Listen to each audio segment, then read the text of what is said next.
Okay, we are live. Hello, welcome to Cinema Savvy, and welcome back to a brand new movie review.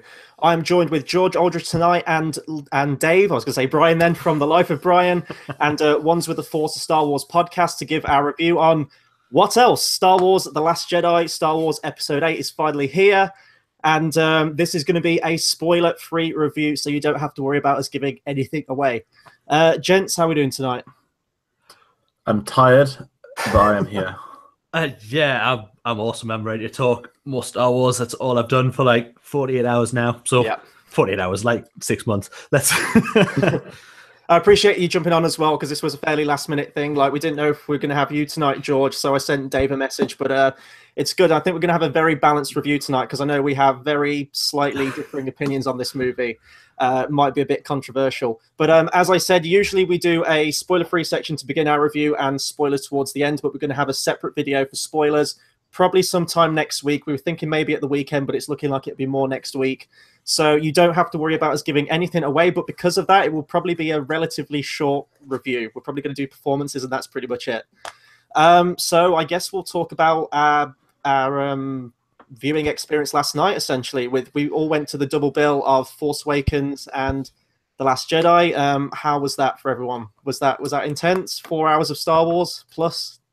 It's kind of felt like 4 days. Like, I've been in London since technically 11 p.m. on Monday night to watch a film on Thursday. Well, you went to the premiere, didn't you? The red carpet premiere. Yes, I have my life's work. This isn't a candy wrapper. This is it's a candy wrapper. It's the premiere wristband. It was a long queue. I had like half an hour sleep across the day, then I slept for 12 hours, then I charged up, napped, and then there was a double IMAX to go to. The whole week's been a blur. The whole week's just been Star Wars. Like, I've seen it for the second time. That's why I almost missed it. I've seen it twice. It's not even out in America yet. And yeah, it's the IMAX. I mean, we're at the Leicester Square IMAX, and I've been there before. I did episode 7 there. I did Dunkirk there. It's without doubt, for me, now I've visited the BFI, I can tick that off the list. To me, Leicester Square IMAX is the best cinema I've ever been to. The atmosphere there as well. Normally, I'd be against clapping. I can't reveal clapping scenes, but to have an atmosphere for a film that wasn't totally overblown and annoying was quite nice. This wasn't like the cheering and screaming. It was the odd clap when everyone felt appropriate. What I did love was during episode 7, the sarcastic cheers every 10 seconds from people, though. That was quite funny. How about you? Yeah, same sort of. I would. This week's been a crazy one, but last night it was only last night. That's crazy.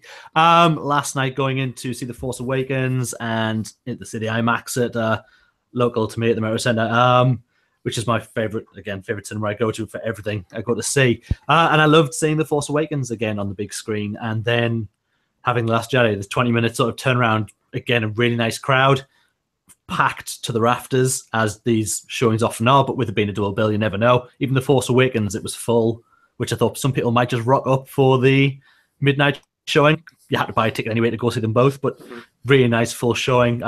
Yeah, really nice. By the end of it, 3 o'clock, don't get us wrong, I was ready to turn in, and who knows if that skewed a little bit of my thoughts on the movie, but we'll get there when we get there. But yeah, a really, really good night. I really enjoyed it. Yeah, and for me, I mean, I technically have been to an IMAX before this one. I went to Swindon to see Dunkirk with Tate, and I mean, me and you, George, were talking that we think it's kind of a poor man's IMAX. It's basically it's a fraction of the screen that I went to see Star Wars on last night. When I walked into that theater yesterday and I looked up, it was just like, the screen just kept on going. Like, I could barely see the top of it. It was absolutely blew me away. And I mean, we have a review on Force Awakens. I've spoke about it at length. We differ on our opinions on that. I didn't like it, but seeing them both together, I think, helped the experience. It was definitely long. Don't get me wrong, my opinions haven't changed on the movie, but just in terms of the story, and especially because this isn't giving anything away, that Last Jedi carries directly on from that first movie. It was good to kind of have that refresher, because it's been a long time since I last watched Force Awakens. So I guess this brings us to The Last Jedi, the movie in question itself. Initial opinions, for me anyway, and I watched your, you've got a 4-minute first opinions video on your channel, which I watched before this one, and you used the word which I'm going to coin off you right now, and kind of a theme that runs through this movie itself. conflict. I feel very, very conflicted with this movie. As I say right now, I've only seen it the once. I've got another screening on Saturday. I'd be lying if I said I loved it. I think I probably prefer it slightly more to Force Awakens, but I don't know if that was... I mean, I loved Rogue One. Rogue One, I came out of that cinema, I knew immediately, I loved it, fantastic. I was like, this is what I want from the new Disney take on Star Wars movies. But I think my opinions for this one were lower. I wasn't going after Rogue One, I was going after Force Awakens, because obviously those were the characters that were going to continue into this sequel. So I definitely tempered my expectations for this one. I think it was impossible to avoid the hype for Force Awakens when that came out, because it had been so long since we'd had a Star Wars movie. With this one, I sort of lowered them down a bit and knew kind of what to expect. And in all honesty, it's kind of more of the same as Force Awakens, I would say. But I think I preferred it more just because they take those characters in slightly more interesting directions, and there's a bit more meat to the characters in this one, I felt. I know where I stand with this film. I really, really love it. It's gone from like to love now. However, there are several issues with this film, which I can't discuss right now, not until next week. And I would say that going into this, I mean, episode 7, I still adore today. The hype took everyone through that film, and I still loved it. It was great to rewatch on the screen. I cried again at Han Solo, I'll admit that. Going into the Last Jedi, I expected a better film, as in than The Force Awakens. I love The Force Awakens, but there is that deep underlying thing that it was very similar to A New Hope. This is not Empire Strikes Back, I will say that straight away. To me, I think one thing I said to one of my friends, a lot of people messaging me say, this is arguably the most ambitious Star Wars film since Empire. Ambitious is a very good word for it, I think, because Rian Johnson is trying a lot of new things. Some things don't work. Again, I can't talk about it, but I really want to say how much I dislike this one or two things, but I can't. But I think the second viewing today sort of cleared my head a bit, that I think because we had back-to-back with episode 7, to me, they couldn't be more different in terms of the directing style. And also the fact, like I said, one was very similar to New Hope, and then this one just come out all out completely different as its own kind of story. I don't know. I do really like it, but there is a bit of conflict in me as well. I think it's a great film, but it's not what I expected, and I think that's a positive. One thing I would definitely say is that it has arguably one of the top 3 Star Wars moments of all time. And I am going to be probably the polar opposite of where at this moment in time, I did not like this movie. I came out and, I mean, my expectations, and maybe that's why part of it is, I was really ramped up for this movie. I wanted this to be everything, and it wasn't. And I tried after watching it, and I've weighed up what I loved in the movie, because don't get me wrong, there are moments of absolute brilliance in this movie, things that made my geeky little heart sing the highest tune it could. But there is more stuff that I disliked. And I'm going to see it again on Tuesday, and I think hopefully that'll help. I know there's at least 10% of stuff in that movie that I dislike that is never going to change. I dislike the idea behind it, the way it was done. It's just, there's some stuff in there that at the moment, I'll be totally honest, this movie is probably maybe 3rd from bottom in the list of my viewing structure of how I like it. But yeah, so for me, it didn't work. Yes, it's very ambitious, like George says. It's very much, this is Rian Johnson's vision of what he wanted to put on screen. And there was some things, like I said, I love some of this. There's a moment between some characters that had me in tears. There's just bits and pieces there that I wanted more of. But I weighed it up, and like I said, I did a review straight away after it came out last night, and the conflict was there that I don't think I enjoyed it very much. I don't think I like it. And I'm still there at the moment. I'll see it again. Right now, my opinion is I don't like that movie. Very balanced discussion then. So we've got George, who's in the camp who liked it. I'm kind of indifferent, split down the middle, and you're straight up out there that you don't like it. I think my biggest concern going in, and George sort of hinted at this a minute ago, for me anyway, was that I was hoping this wasn't going to be a retread of Empire Strikes Back. I really, really cannot express how much I didn't want this to be a retread, and I thought it was unavoidable at this point, because Force Awakens pretty much beat for beat follows A New Hope, I thought it's going to be unavoidable going into the sequel because you have such a similar structure. It's just going to sort of like permeate into all the sequels, and then probably get to episode 9. We're going to have some like redemption thing. I thought it was going to be a complete retread. That isn't the case. There are definitely sort of vague similarities in that you have Rey being trained on a secluded island by a Jedi Master. We disagree on this, George, but the bit you see in the trailer with the rebel ships going towards the AT-AT walkers, visual iconography of the Battle of Hoth, but really above that, there really wasn't much else, and I was glad of that. I definitely think that Rian Johnson, with his script and his direction, went into this with the attitude of subverting expectations, and I guess he definitely did that, and I think that sometimes he definitely hit with that, and it kept me guessing, and I didn't expect some things to go how they did. Other things, I'm with you, Dave, like I would have liked more answers, and unfortunately now it seems like they're going to be questions that were raised that we're never really going to get fleshed out, or maybe Disney are going to bring out a whole host of expanded universe novels and comic books and everything to flesh it out. But in terms of the movies, I don't think we're going to get that, and that kind of frustrates me a little bit. In terms of the length as well, I mean, the movie clocks in just over 2.5 hours, and I'm actually looking at some people in the comments saying that they felt every second of those 2.5 hours, which I'm inclined to agree with. Really, for me, the one part that let me down, not going into spoilers, is there's a subplot involving Finn. Or really just in terms of the entire plotline, Finn's entire plotline to me could have either been vastly cut down or should have been reworked somehow. Every time his scenes came on screen, I was just like, right, let's get back to Rey, let's get back to Luke and Kylo, because to me, that storyline was the most interesting and where I was gripped and wanted to see where it went. Everything else just kind of faded into the background for me, and it felt like it was treading water a little bit. Go on.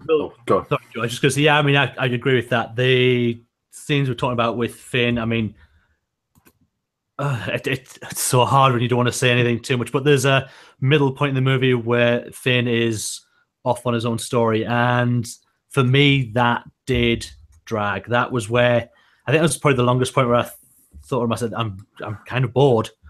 They felt that it was something that could have been cut down significantly for what they wanted to achieve from that part of the story, for what they needed for the plot point itself. We need to get this to do this. The amount of screen time dedicated to it, to me, felt too much. And you're right, there is way more important stories being told that I wanted to. You're right, that I wanted to see.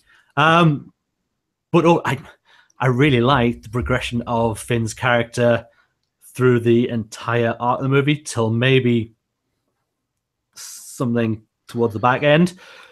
Yeah, it's just they all. This is so difficult to kind of talk about. But yeah, overall, I liked the way his character went. He's still that over-the-top guy who's still not fully away from the First Order, and you can still see that in him, that he's, certainly at the beginning, that he's not really, I mean, he's just come out of his coma, so he's obviously so close to the original film, 7, that yes, he's going to be the same character, but he does come on so far. I guess, long way around, I'm just mumbling through words now, is that I did really like his story, but it felt very dragged out in the middle of it. Yeah. One of my things is this film is a slow burner. Force Awakens, you go in, well, we can talk about Force Awakens because you can see that Force Awakens is the storylines are spanned across like 2 days or something. It's you go in, this happens, this happens, this happens. It's a train that goes straight through. This is intentionally a slow burner. And I'm all for slow burners. I love Blade Runner. I love stuff like that. But when there's a subplot that isn't working on a slow burner, it didn't hit me in terms of length. But then you kind of got to think that I wish that I would, if this is being a slow burner, give me an extra 10 minutes elsewhere with the other storylines, because that's the point of doing 7 and 8. You've got the fast-paced one, the slow burner in the middle. Obviously, we don't know what 9 is going to be like, but look at a lot of J.J. Abrams films, they're usually very fast-paced as well, so it'd be probably more similar to 7 than 8. But it's very hard to talk about it.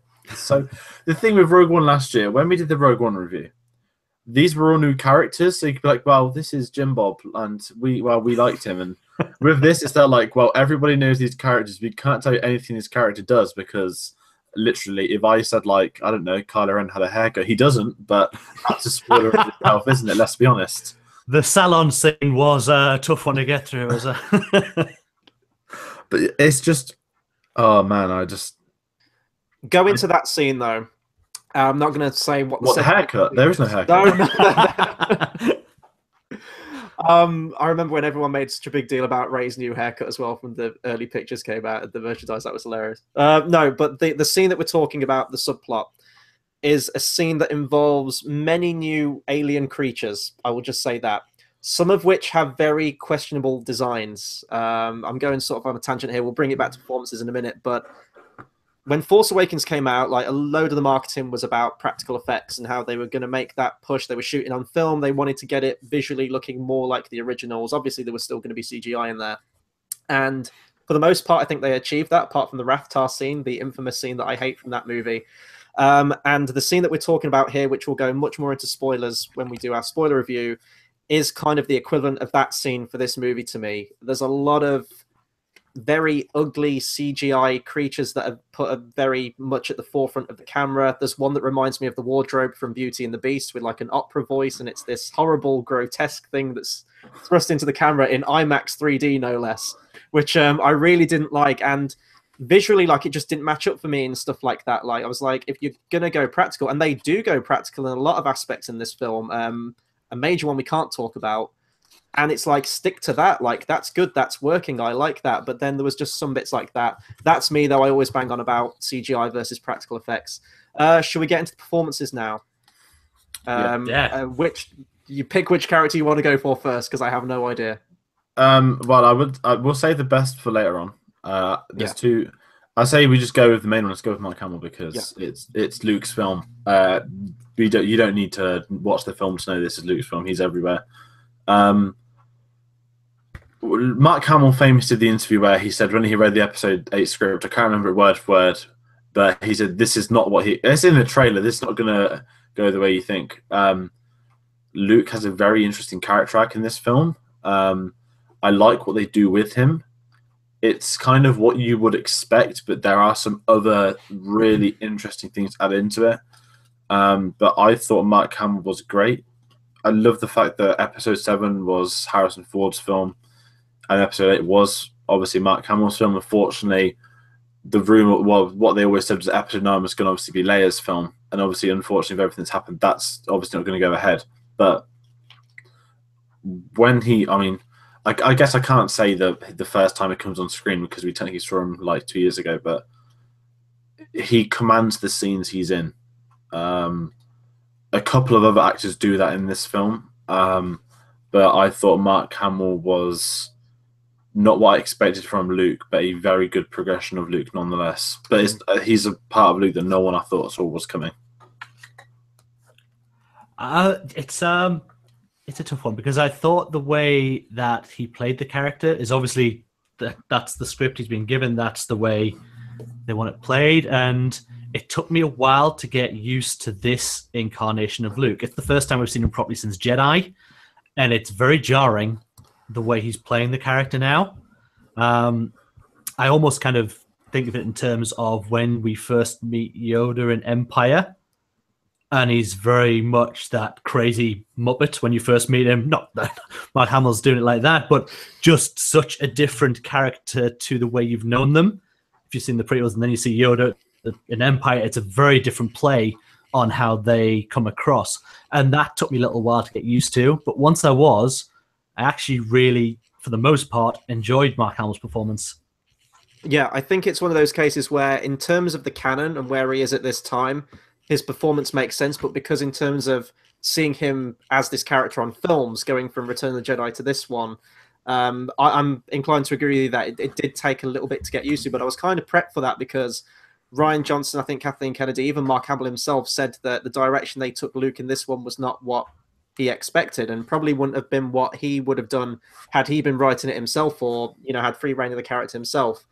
But it does take the character in an interesting trajectory, I guess. And going back to the whole like raising questions thing and not answering a lot, we do get flashbacks explaining the history which was vaguely hinted at in Rey's vision in Force Awakens. I felt like I kind of wanted a little bit more, though. That stuff was really interesting to me. I don't know whether they're going to do, like a comic book series to flesh that out, but I think there was still a lot that went unanswered with that stuff. Maybe we'll get it in a future movie. I don't know, but I liked his performance in this one. I guess that brings us on to Rey then, who's sort of our new, almost like Luke Skywalker character in this movie. I went on record, said that I absolutely hated her in Force Awakens. I thought she was really wooden, and I didn't really care for her performance. She just felt very one note to me. She was better in this one, but there were still moments, especially towards the beginning when they were on the island Skellig, with her line delivery felt very stilted, felt very wooden, didn't feel like there was much character or personality behind it. I think she definitely got better as the film went on. So I don't know if that Skellig stuff was filmed very much early on in production as she was still discovering the character and came more into it as production went on. But she was still kind of flat for me. We'll get onto a character in a minute who I didn't really care for in Force Awakens, but I thought acted circles around everyone in this movie. But in terms of Daisy Ridley, sort of what I expected with the performance in this one, really. I thought she was a lot better in this. I love her in episode 7. I love her in episode 8. I thought it was a better performance in this film than the last one.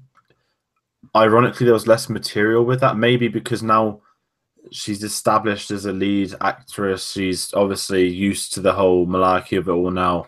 Because I think she had a couple of credits before, but nothing major, like background in between and stuff like that. But I thought Daisy Ridley did take this well, and she had the best on-screen chemistry with Adam Driver. I thought those two were miles above the others, as in terms of two people together on the screen.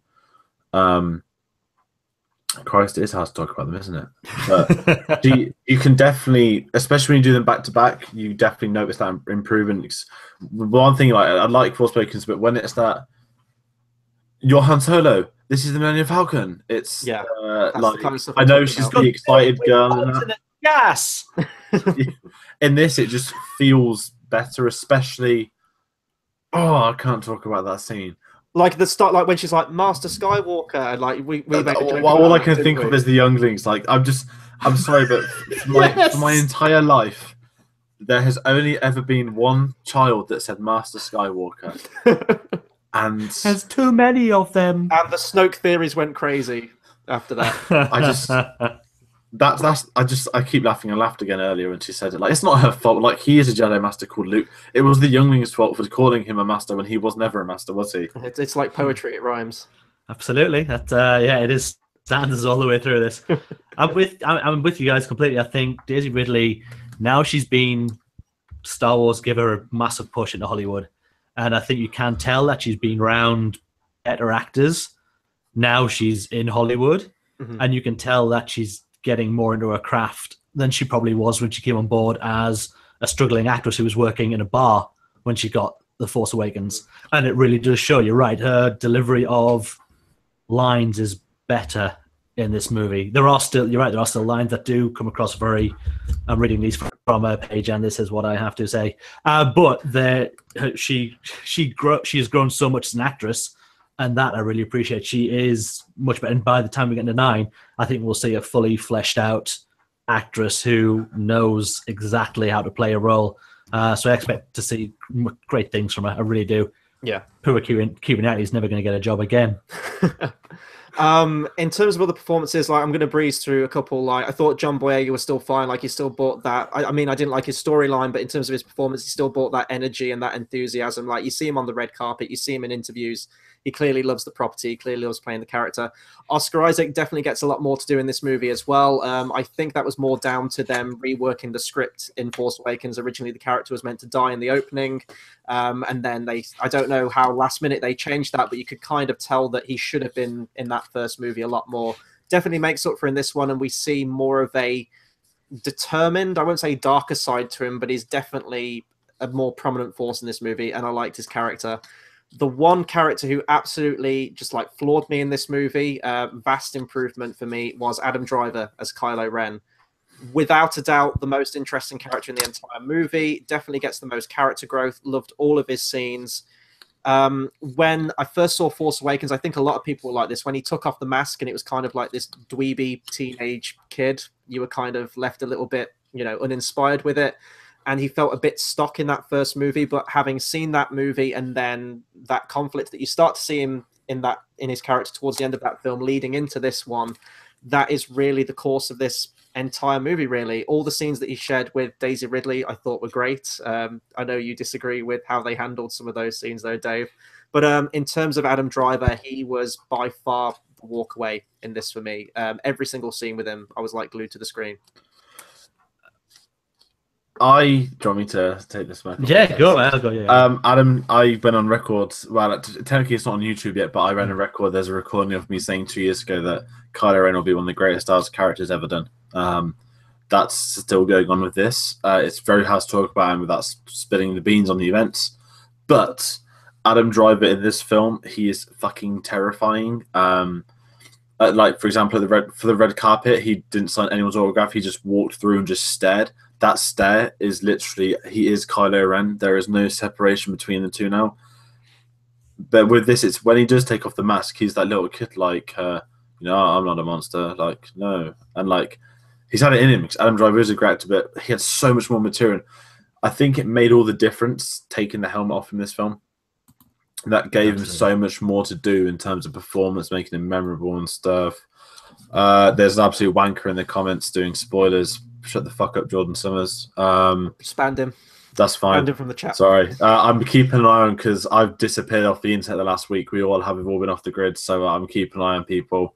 But anyway, sorry, back to Adam Driver. Adam Driver would stab that prick anyway. But going back to episode 8, Adam Driver is, to me, he's not the best performance of this film.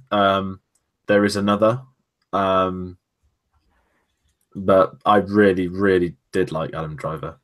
He's exceptional, but there's one other.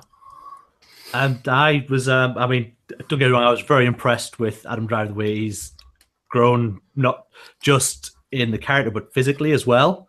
There's definitely a change in his size. He filled the screen much better than he did in Force Awakens.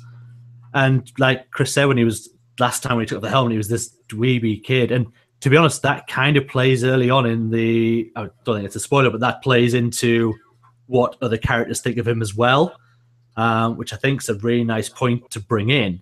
But Adam Driver, there are scenes that I'm not a fan of. The way they communicated sometimes felt a bit off to me, and it kind of stopped the movie for a bit. But you're right, you want to say so much more, and I really, really can't.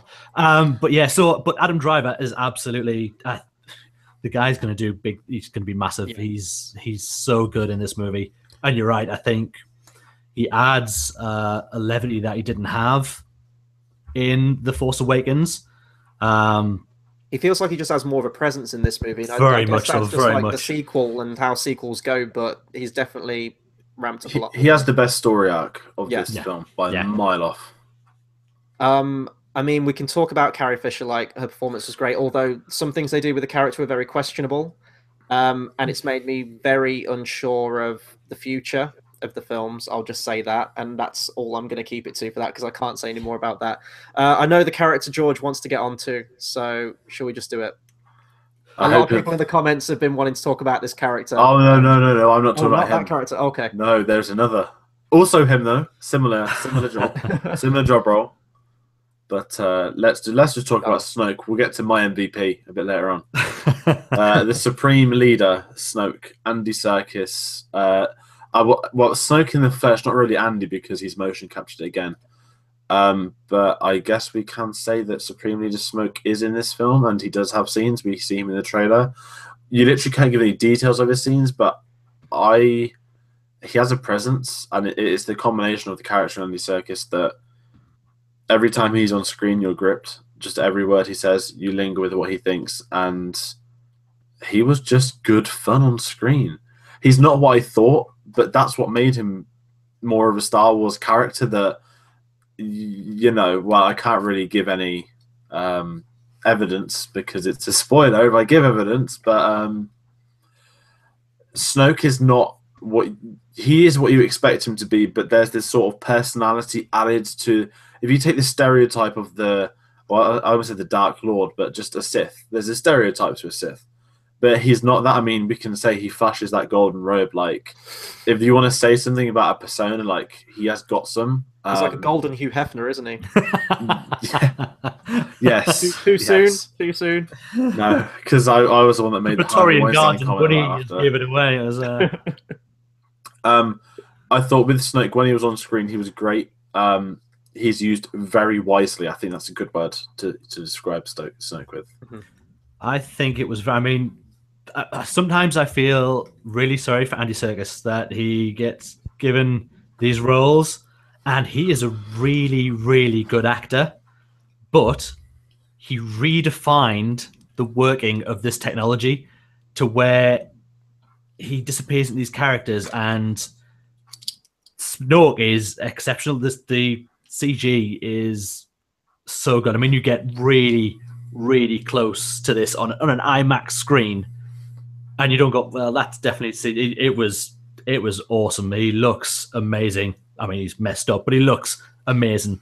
But yeah, you're right. He plays a much better role than the giant hologram he was. And I think that hologram was in part, I don't think they maybe had him ready for where they wanted him to look, because there are definite differences in that model from Force Awakens to what we see now.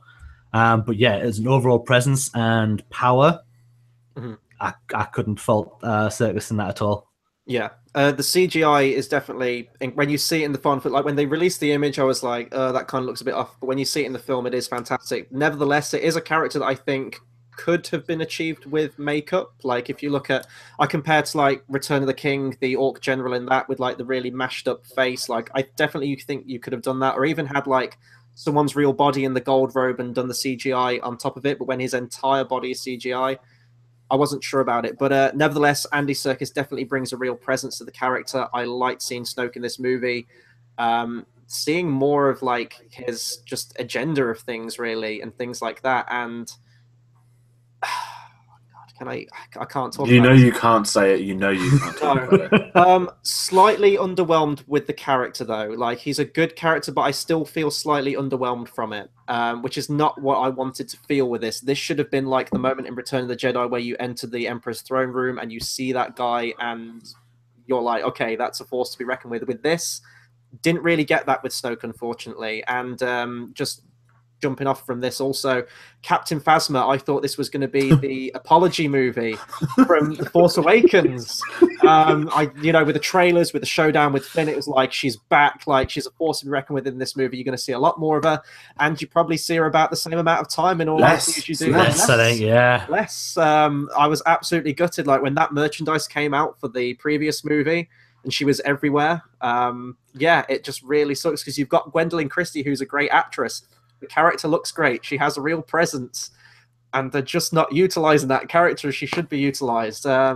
Also, no reference to the comic book that came out as to how she escaped her fate from the previous movie, which I think for just like the casual moviegoers might have been a little bit jarring. But kind of underwhelmed with the bad guy side of this movie. Apart from Kylo Ren, he was great. General Hux, my friend. Oh, okay. The MVP of this film. Domhnall Gleeson. When the first time I saw episode 7, I thought, this was a poor man's Tarkin. That was my thoughts about 30 minutes into the film. And then he delivered the speech on Starkiller Base, and he forever became not a meme, but there was something about that was just chilling. And then I think Lucasfilm even, you know what, Hux is. No, I mean not just Hux, but Domhnall Gleeson's fucking great. Like he takes it. You see him in interviews. He's this really nice Irish guy. He's like Bill Weasley in real life more than he is General Hux. And in this, just his opening scene, like he's General Hux is back. He doesn't care. He's not the exact same, but Hux has some of my favorite moments of this film. They dial up the comedy a lot more with him in this one, the first movie. Yes, I think they've realised that everybody loves his speech from episode 7, as well as they love it because they laugh at it, and I think they kind of deliver that with it. It's just the way he delivers. Like, have you ever seen the episode of Friends when Gary Oldman's in them, where he's drunk on he's drunk and like he's spitting like every 2 seconds. That reminds me of Hook's. Like, he's not spitting, but he might as well be. It's just, he's absolutely great. He's so over the top. He is that British villain, and these films need him. I almost spoiled something. Whoa, I'm so happy I didn't. But these films need General Hooks. He, for me, is, yeah, you're right. He plays such a vital part in that First Order scene. And you're right, it goes in that term of those great British actors who were in. They didn't get much to do when they're in the Empire, but he is full on nutty Third Reich-esque. Just plays it perfectly. Plays the villain, not quite pantomime, but it's not far away. Yeah. But in a way that makes me not even think like that's overacted in this. I really liked his performance. They found what the character of General Hux should have been. Like in the first movie, you have that great, like someone's just quoted it in the comments, that great monologue that he has. Everyone has their impression of it.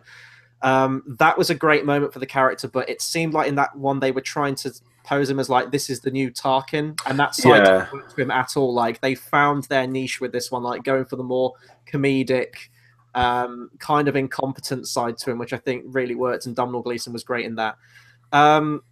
As a sub point to this, there is quite a lot more comedy in this one, I would say. Like there was a lot of comedy in Force Awakens, not all of it which hit for me, and that's kind of the same with this one. There were a lot of moments that I felt like jokes are repeated. Like Dave, before we went live, you referred to it as like the Family Guy kind of humor, where the joke just starts to get a little bit old and you want it to move on. Not all of the jokes hit in this one, and you look at like the original trilogy, for example, and the jokes feel very organic. The comedy relief, whether it's C-3PO, R2-D2, whoever it happens to be, it all feels, contained and focused to the tone of that movie. Didn't really get it from this one. There was a lot of times where you'd get like cutaways to visual gags, which I felt kind of were to the detriment of the movie. Some of them worked. I guess we can talk about the Porgs as well. They weren't annoying. I actually didn't mind the Porgs in this movie. They're not in it all that much, like the merchandise would have you believe. There was a lot of jokes with those that really did work for me, but then there's other slight little ones towards the start which I felt took away from the drama and the overall rest of the tone of the movie. I think some of the humor, like you said, it does start where, like you're right, in the original films, it was very much just in their speech, and that was the way they did. And some of these seem like we're doing this, and now is the joke. Yeah, and that took me out of the film a little bit, and there was a lot of it, especially towards it was through, but the start didn't have a lot of it where they were playing for laughs, and that really was my first point. That took me kind of like, oh, that's a bit too much, and I love some humor in that. 3PO breaking the fourth wall in Empire is a classic example, but that just seems perfect for 3PO. Some of the lines didn't fall right with the characters that were saying the lines. Yeah. And I don't know if that's like the Disney mold now, like especially following Thor Ragnarok for me, which is kind of my go-to one now, where sometimes the comedy can detract from the drama of the moment or the rest of the scenes around it. I'd say it's much more of a problem in Thor Ragnarok for me and some of the other Marvel movies, but I'm wondering if that's just Disney's tone now with their movies, like whether it be Marvel or whether it be Star Wars now. But I hope for like episode 9 they do rein it back just a little bit, especially because it'll be the last one in that trilogy. Wow, is there anything else we can talk about that won't give anything away? The soundtrack. Do we want to talk about the soundtrack? John Williams coming back? I think we should. Could I start? Is that okay? Yeah, sure. Yeah. What I loved in this film, and we're going literally to the very start of this film. If you see episode 7 and play the fanfare, it was a re-record. It was done by the Los Angeles Philharmonic, and the first beat is so quiet. Yeah. And it just doesn't feel right. Even now, if you watch it again, it just feels so off. This re-record, wow. When that started, that fanfare went, that was how it should sound. And I thought Williams played an absolute masterstroke with this soundtrack. I honestly thought it's up there. It really is. I loved the soundtrack on this. I'm literally waiting for it to come on sale today to buy it alongside the DK Dictionary book, because they're like my annual traditions of buying a Star Wars thing. I liked it. It's one of them with 7 where they're using some great themes. You get some of the Resistance themes and some scenes. I need to listen to the soundtrack on its own properly to get that better understanding of it. A bit like 7. 7, it was under the radar, and then I listened to it. Had a massive, very high, absolutely adore the episode 7 soundtrack. that gave me a better experience of watching the films in the future. So I'm hoping that 8 does that as well. Because at the minute, it's my eyes are on that film, trying to work out everything. Like music and sound isn't a big part of it. Yeah, that's what the later viewings were for. I'm going to need to listen to the soundtrack on its own, which is very different to how I usually am with Star Wars soundtracks, especially ones done by John Williams. Honestly, most of them are done by John Williams, but especially with like the prequels, like say what you want for those movies, but the soundtracks are great. And even on like first watching, you can pick out themes like Duel of the Fates, just like blew everyone's socks off, still does. With this one and Force Awakens, it all faded it very much into the background for me. Like I was picking up on slight things, but it wasn't really hit home enough. Like for example, like Revenge of the Sith, like the Battle of the Heroes, the Mustafar fight, like that motif plays so much. You memorize that song as soon as you come out of it.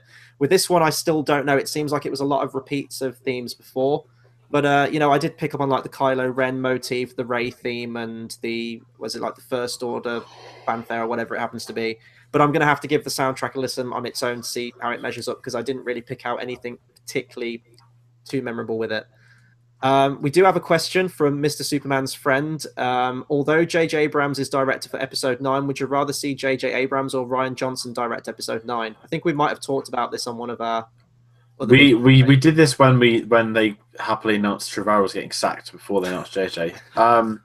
Originally I said I want Johnson back. Now I know Johnson's getting a trilogy.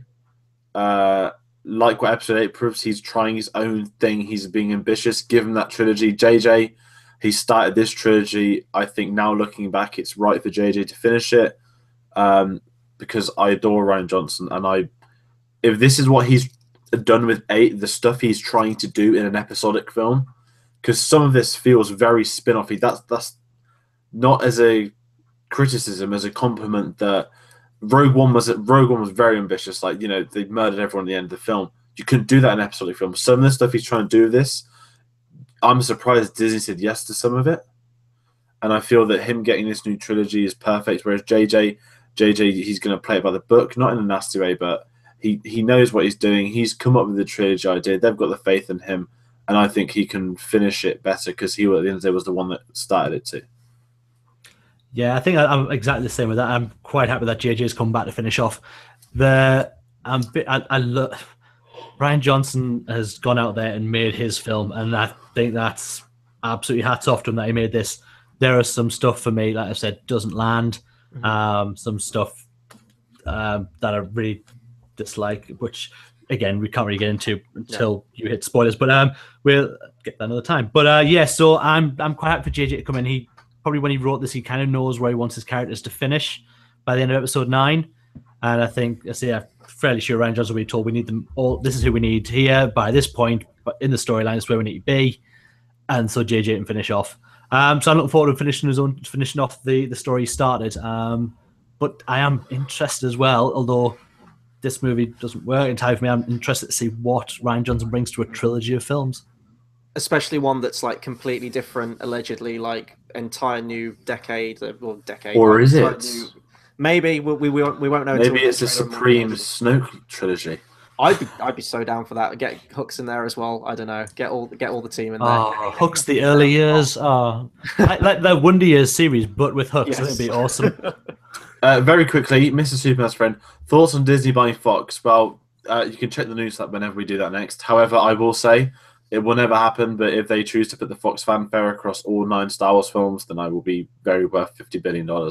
Yes, I agree. And even if we just get like the original theatrical versions out on Blu-ray, which we'll get that. Very, very nice. One thing worth saying, they announced last night that The Last Jedi is the first Star Wars film to be released on 4K on home formats.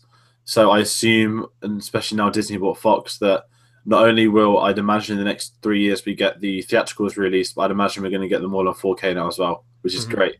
And Gareth Edwards did say last year that he did see a 4K cut of A New Hope, the theatricals, so I'm sure Disney have got a plan. Yeah. It's to rule the world. It's a scary monopoly now. Disney is absolutely terrifying. Nothing can go against it. Going back to the director thing really quickly for episode 9, I'd like to see a new director take it. I'd like to see it go the direction of the original trilogy, a new director per film. Brinsley's put a comment, and I kind of agree with it. JJ is going to play it way too safe, but he has heard the criticisms after The Force Awakens, so hopefully he does a good job.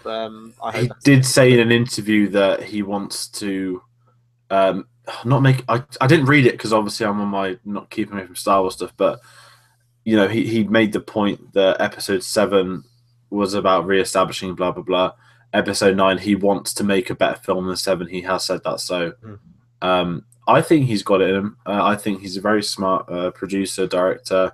I really like what he did with Star Trek, and you can tell that he basically had full creative control over those films. He still does. He said yes to a Tarantino Star Trek film, and I think Kathleen Kennedy's got this. Given what's happened with Phil Lord, Chris Miller, Colin Trevorrow, I think Kathleen Kennedy's now on the stage. Like, I need someone who is going to actually make me Episode 9 properly and not fuck this up. Yeah. So I'm all for JJ coming back. I guess we'll round off with overall opinions then, and then we'll close it out for tonight before we reconvene for our spoiler discussion probably sometime next week. Cool. Well, as guest, I'll just jump in. So this movie didn't work for me. There's more that I disliked than I liked. I'm hoping that will change on a second viewing, that some parts will not affect me the same way, seeing at different sort of times, things like that. But yeah, so for me, at the moment, still, I am still on the not enjoying the movie. George? I very much enjoyed the film. It's not what I expected. However, I admire the ambition given to the film. I think it's great. I'm not going to bother doing anything like ranking it. No one can do that to a film this early. What I will say, even after seeing it twice, I want to see it a couple more times, not because it's Star Wars, but because there is so much not going on. But this is trying to do something where it's not painted by the numbers. It's going to be one of those films where you pick stuff up each time you watch it. But I don't need to say go watch it, because everyone cares is going to watch this film. It's a new Star Wars film. Yeah.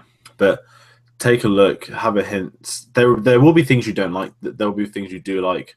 But it's interesting to see the reaction so far of this, because I have had a couple of people say, I really didn't like it. Some people say I really loved it. Now, obviously, the film's out. I can start going to the reviews, looking at the interviews, all that kind of stuff. So this is going to be very interesting over the coming weeks to see how this is reacted worldwide. Yeah, for me, I wasn't crushingly disappointed by this one as I was for Force Awakens, but I'm not singing its praises either. I'm very much split down the middle. We'll need a second viewing on this one. I think my biggest complaints for the movie were the overuse of comedy and also the lack of tension in some of the action scenes. A lot of the characters find themselves in impossible to survive situations, but they have plot armor on, so of course they're going to survive. And when those moments keep happening, it kind of takes away from some of those moments. But I mean, I've been mulling this movie over in my head all day today since I went to see it at midnight last night. So if for nothing else, that's a sign of a good move if it makes you think. But I'm very much split down the middle. I don't like doing numerical value reviews, but I'm very much like 5 out of 10 right now. I don't know what to think. The scale could tip either way when I see it on Saturday. But I guess we'll round out. We've talked at length, even though it's just spoiler-free. God knows how long the spoiler review is going to be when that comes out next week. But thank you to everyone who's joined us on the live stream tonight, getting the comments going. It's been a great discussion. Thank you very much, Dave, jumping on tonight, very last minute. You're very welcome, sir. You're very welcome. Would you like to talk about your various channels that you've got going on YouTube and stuff? Well, yeah, if you want to just see me and see my initial reaction from this movie, you can go to the Life of Brien on YouTube. Brien, Brien, not like there's apparently some movie called The Life of Brien as well. Never heard of it. Or you can always catch George and I most Wednesdays, every other Wednesday, on Ones of the Force, Star Wars podcast, where we talk all the latest Star Wars news, reviews, toys, where we're going to get into. Next Wednesday, we are going to be looking at doing our review, spoiler-wise, of The Force Awakens. That'll be boring, wouldn't it? Of The Last Jedi, so looking forward to that. But yeah, you can find me all over the interweb under The Life of Brien. And links to those are in the description down below, so definitely do give them a subscribe. And George will be on some more Star Wars videos, I think. We need to Yes, we've got stuff planned. I need to work out what I'm doing with my life right now, except watching this film. Easy. I know, it's there like, what are you doing Saturday? I'm working, and then I'm going to the cinema to watch Star Wars, and then it'll be nighttime. But yeah, Yes, we've got a lot of ideas down the pipeline. Yes. We've got more top We've- 10 lists. We'd we like to do basically another said battle of the brackets. because we were in London and stuff, we didn't get anything done. There is stuff we want to do. Tate obviously hadn't made the reason he's gone back to Austria for a couple of months, so we do hope to have on for some things. But yes, there are more Star Wars things coming. There always will be. It's like December. And if there's any more trailers that come out, I'll be jumping on reactions in between. I don't know if there will be at this point in December now, but everyone look out for the spoiler review next week sometime. So give us a subscribe, go on Facebook, Twitter, share, spread the word, all that good stuff. And until next time, we'll see you then. Thanks for watching.